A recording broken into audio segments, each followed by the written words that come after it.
You're listening to Talking to Teens, where we speak with leading experts from a variety of disciplines about the art and science of parenting teenagers. I'm your host, Andy Earle.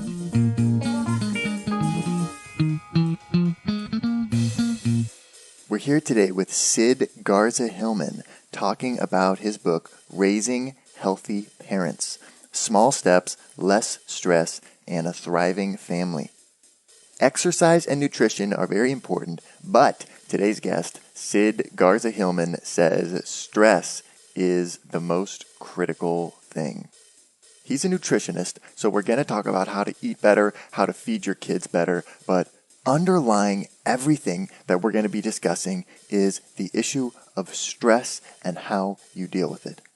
We're going to see why your success as a parent hinges on your ability to steal moments of recovery throughout your day.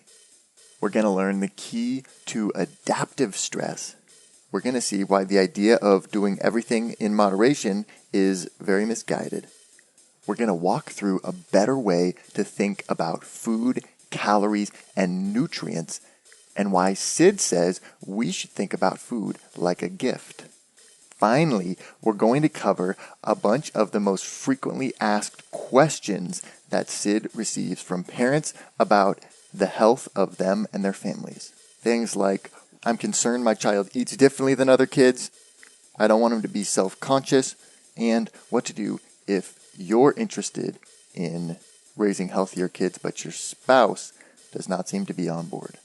All of this and much more is coming up on the show today. Sid, thank you so much for being here.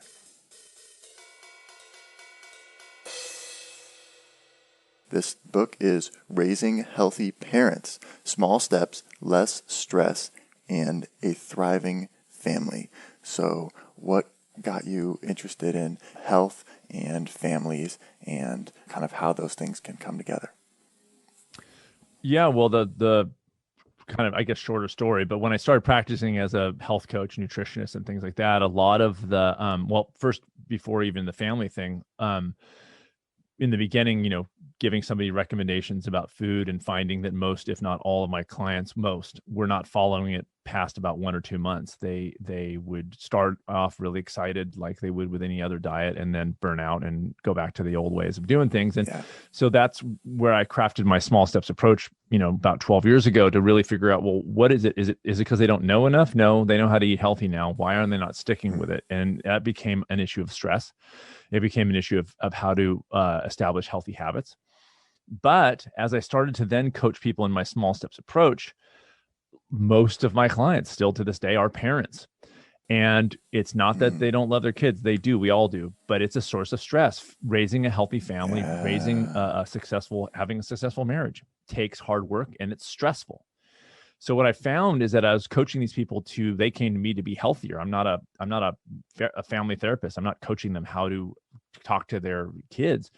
However, I realized that a source of their stress was the family, and that when they were not behaving the way that they wanted to behave as a parent, it wasn't because they didn't know how to. It was because they were under too much stress and not healthy and feeling good enough to be able to implement their style of parenting. So my first book was called Approaching the Natural Health Manifesto, which is really about my small steps approach and how food is one part, but health is a way bigger picture than food. But I realized there was an element in the parenting world, and I'm a father of 3 kids. There was a big hole in the parenting world, which is every book I read to research my own book, Raising Healthy Parents, was about parenting. And I was trying to get a sense of like what was out there. And it was all like, okay, well, if you have problems with your kid, sit them down and do this, this, and this. And I was like, well, that's rich, because that's exactly the same as me saying, if you want to eat healthier, just eat these things. Yeah, right. But the same hole existed, which was, how do you create an environment where somebody feels good enough most days to pull that off? If somebody's stress is managed where they can do the recommendations in the book, just like if somebody's stress is managed, they can eat the way that I recommend. So it becomes all about stress. So I realized raising healthy parents, it's like parents have to pay attention to themselves. They cannot put themselves on the back burner. They have got to figure out a way to manage their own stress and to be healthy and happy. And we can get more into that. But one is so they can parent how they want. And 2 is so they can set a good example for their kids. It seems like parenting is almost synonymous with putting yourself on the back burner. Like, that's just what you do as a parent. You sacrifice and put the needs of everybody else above yourself. And so, yeah, we kind of have, I think, this, we don't even question it or something, because it's part of just how we view parenting. Yeah, and I think I frankly think that's unnatural. I think it's unnatural. I think it's anti-human to put yourself on the back burner. The body certainly doesn't. The body is trying to, your body right now is doing trillions of things to make itself as happy and energetic as possible to survive and to propagate the species. That's what we do. We're a selfish mechanism. Yeah. I only apply that philosophically to simply say, well, I think our minds are that way too. We are looking for happiness. That's in theory why we even have a family and a marriage, let's say, is because it's a deeper existence. It's a fulfilling existence. But that doesn't mean, in fact, it means the opposite of that. We put ourselves in the back. We're doing it to make ourselves happy. So why wouldn't we try to be the best versions of ourselves as we can? Yeah, right. When we put ourselves in the back burner, we're never the parents we want to be. We're never the people we want to be. So nobody in our lives gets the benefit of the best version of us if we put ourselves on the back burner, right? So it's teaching people, no, take that power back. Of course, you can't make yourself all about you. Of course not. That's not reasonable either. But you have to do a measured amount and a substantial amount of self-care to be the person that you want to be. And that includes how you want to parent. I think that's cool. You say that it's unnatural. And I think you're right, because when I think about it, in nature, it's like, you kind of raise your kids for about 3 years until they just kind of are enough to be on their own. And then you're like, okay, go take care of yourself, and you move on to your next kid.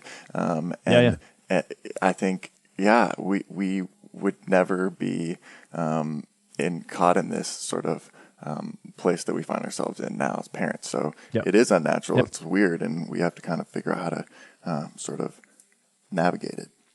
Yeah, self-care is a natural thing. Look, we have to battle against, around junk food in the modern world, but in nature we wouldn't battle. There wouldn't be a battle. We would walk around and find food, and it's all natural. So that's a natural state of being. Health is a natural state of being. Happiness is a natural state of being. Our minds and bodies don't like when we stray away from that baseline of health and happiness. And so the body reacts with physical issues, the mind reacts with stress. And we try our best to get back to that. And that, by the way, is kind of like the model of why junk food is so effective as a stress relief, because in the modern world, like we have drugs, and junk food's one of those drugs. We have ability to quickly get ourselves out of the stress mode, not for real, but back out of the stress mode, because we're so stressed as parents. At the end of the day, we're exhausted. And so what better than a glass of wine? Yeah. Well, I understand that. I've been there. But it's not a healthy model. So what I instead am trying to do is, have your glass of wine. But if you don't address the you of the equation, you're going to need that wine a lot more than is healthy. And if you do address the you, then it can be a treat. But all in all, your stress is managed where you can be more effective.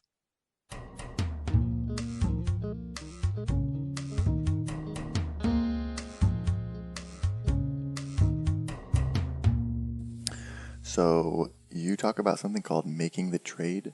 What is making the trade? Well, oftentimes when I coach people, the sort of mantra I use lately is mind first, body second. So a lot of my clients come to me because they want to lose weight, let's say, or whatever. And if you dive into a diet and a diet says, okay, well, don't eat these things, eat these things, it can easily fall into a restrictive model. In fact, when I cured myself of asthma when I was 23, and I didn't make it up. I read a book and it made a correlation between dairy and asthma, and I gave up dairy and my asthma went away. So most people interpret that and they say, oh my God, I could never give up cheese. That's, and the implication there is it's very restrictive. Now, it is. I restricted factually in the food realm, I restricted my diet. I gave up something. I stopped eating something, and there it was. But in the quality of my whole life, I call it, I made a trade. I said, I'm going to give you dairy, but I'm going to get back no asthma. So the work I do is to frame clearly what you're doing these things for. If you're just trying to Yeah. lose weight, you can fall into restriction and diet. It's a miserable.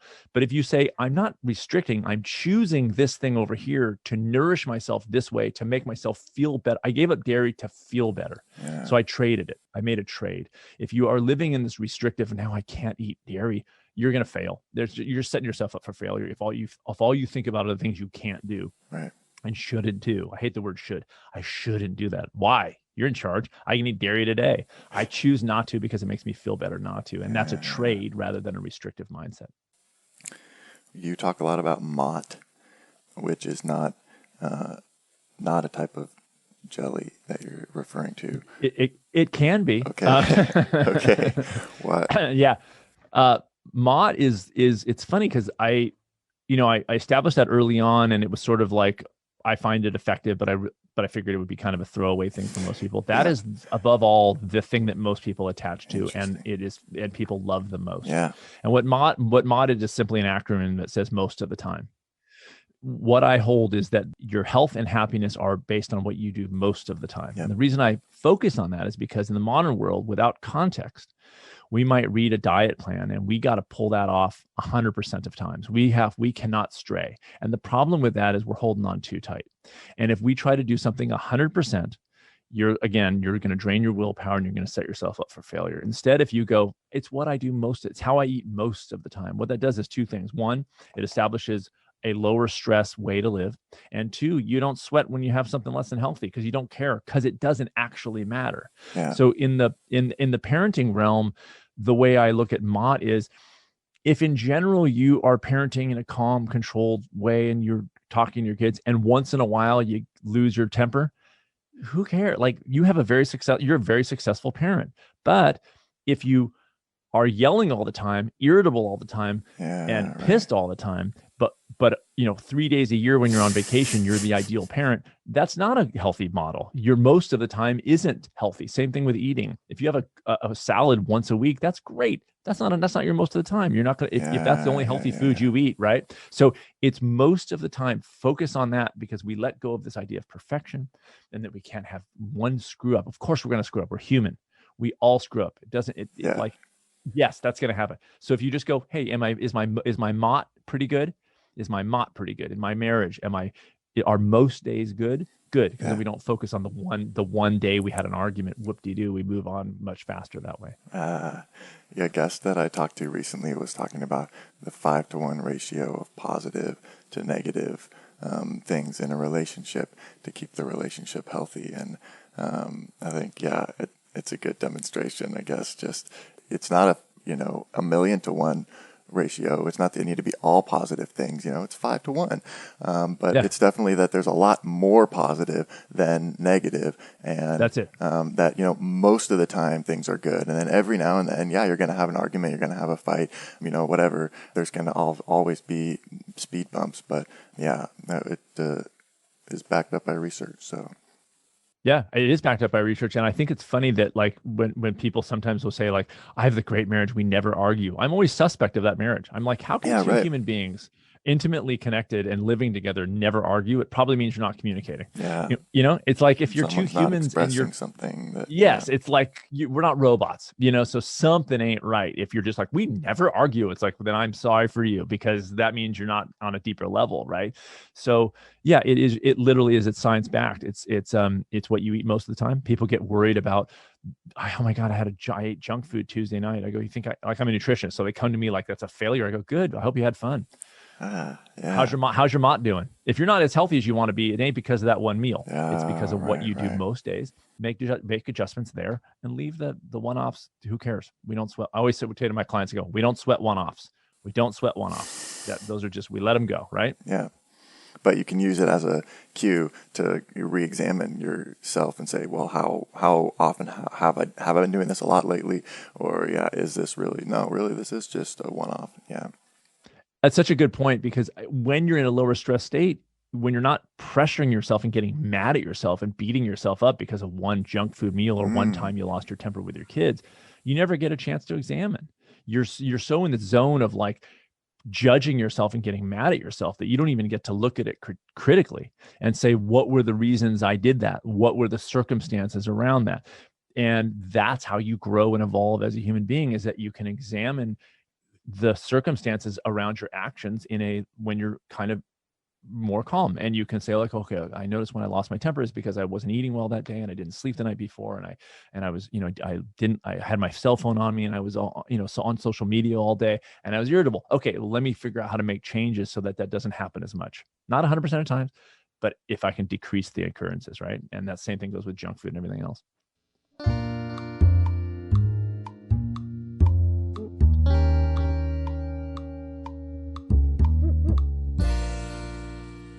So is MOT basically the same thing as everything in moderation? Yes and no. It's MOT is certainly in healthy habits for sure. I don't believe everything in moderation, because I think there's ethical things that are at stake in how we live our lives and the choices that we make that aren't in moderation. And when I speak, pre-COVID, when I would speak at events, I'd always kind of take to task the idea of everything in moderation, because first of all, I don't know what moderation is for a given human being and another human being. But also I go, here's something I don't even do moderately. I don't kill people even in moderation. So it isn't everything in moderation. It is certain things in the behavior realm. Of course, you can moderate and not, again, restrictive mindset, of course. But there's certain things we do and do not do. And we're not moderate about it. We're militant about right and wrong issues. All of us are. And so I've met people who accuse me of being militant around food, even though I always talk about I drink single malt scotch. So I don't know how militant around food I can be. But yet I'll say, well, do you eat McDonald's? No, I never go to McDonald's. I go, okay, well, you got your lines too, baby. So it's like we all got our lines. You're okay with that militancy, but you're not okay. So to me, it's a mindset issue. It's like, start thinking, and certain things you don't cross, certain lines you don't cross if they become ethical issues for you. And if they're not ethical issues for you, then yes, of course, find a balance that works for you most days so that you're living a good life. Yeah, and if you believe in everything in moderation, then you never have to draw your line in the sand anywhere. That's right. Or decide what you believe in, really, or what you stand for. It's all good. It's not all good for most people. It's not. I agree with you wholeheartedly. Like, living on principle is a good way to live. It's a happy way to live. It's a powerful way to live, but it means you have to draw your lines and be conscious of those lines. Like, you have to make an intentional decision. Like, these are things I do and do not do. I don't hit my kids. I'm militant about that. Right. Not even in moderation. My wife and I will never do. It's like, that's what we don't do. That's a militant stance. Yes, of course. But everything else, we do the best we can, and we're treating our kids the best we can, but we screw up, and that's how it goes,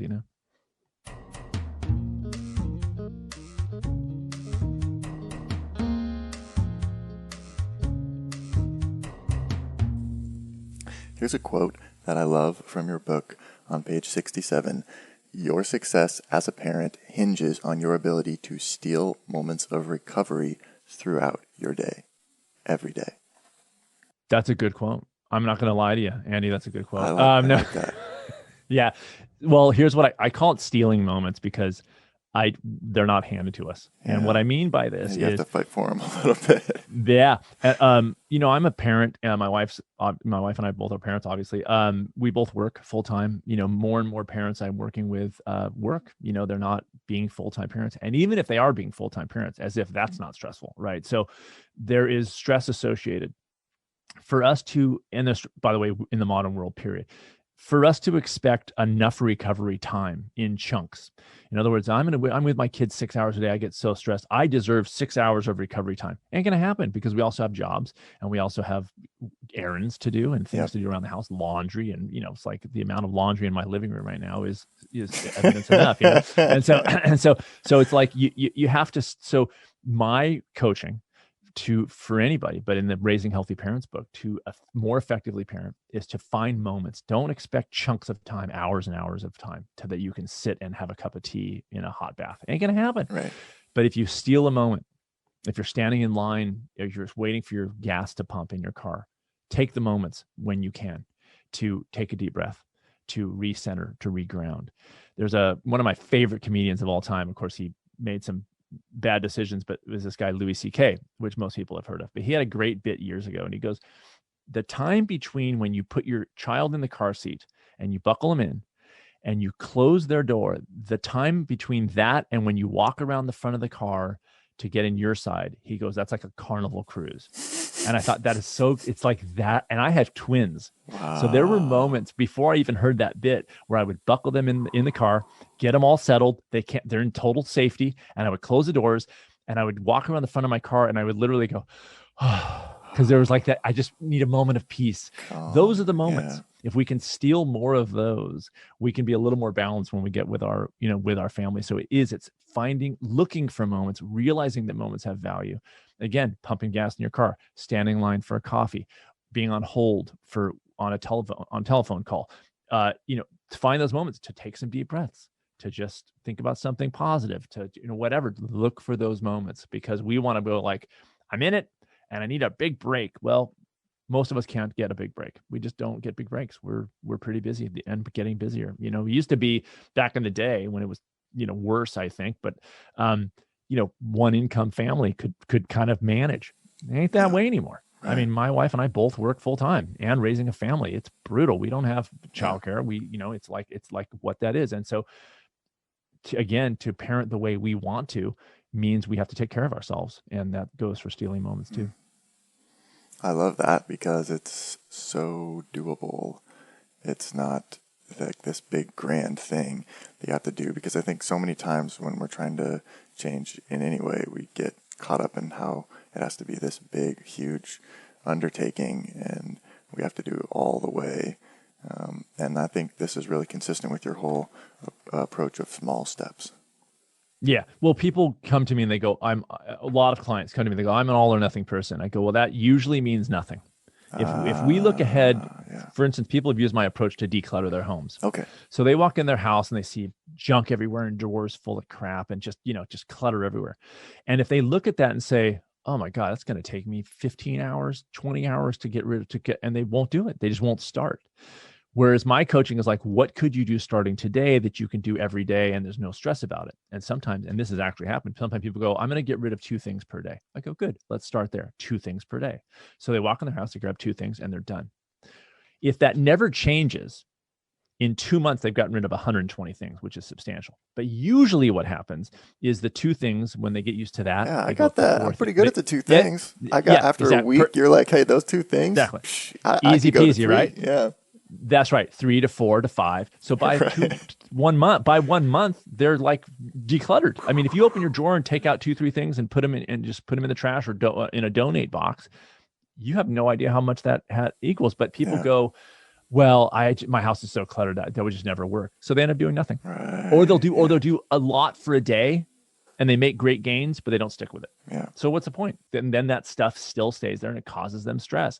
So it takes a little bit of cajoling on my part to go like, trust me, this works. But if you don't do any action, it will never work. That's 100%. Mm-hmm. So people come to me and they go, I'm an all or nothing person. And I go, well, why aren't you on that diet that you were on 2 years ago?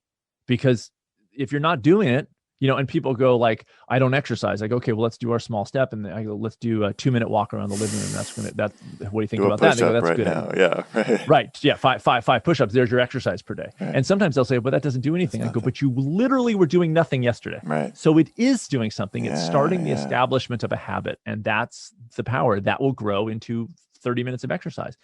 But if you take on too much and burn out, you'll do nothing.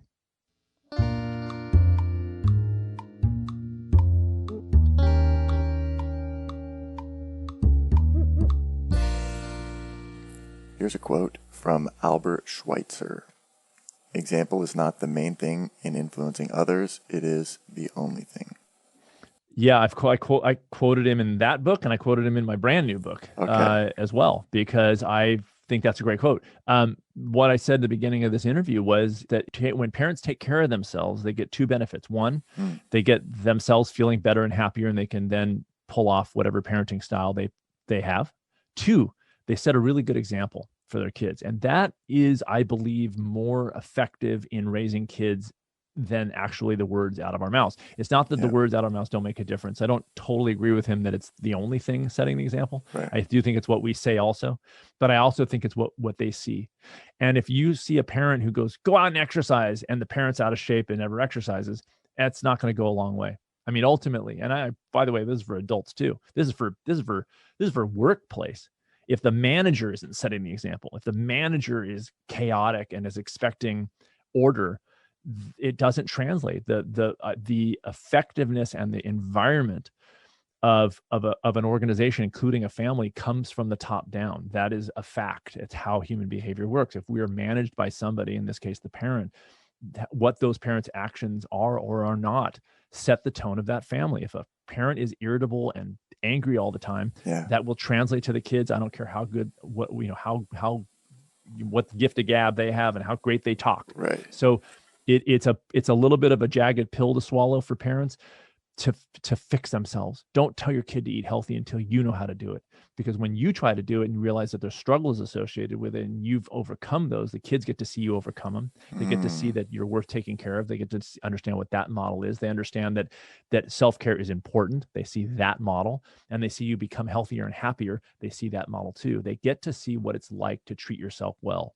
And that's a super powerful statement that a parent can make.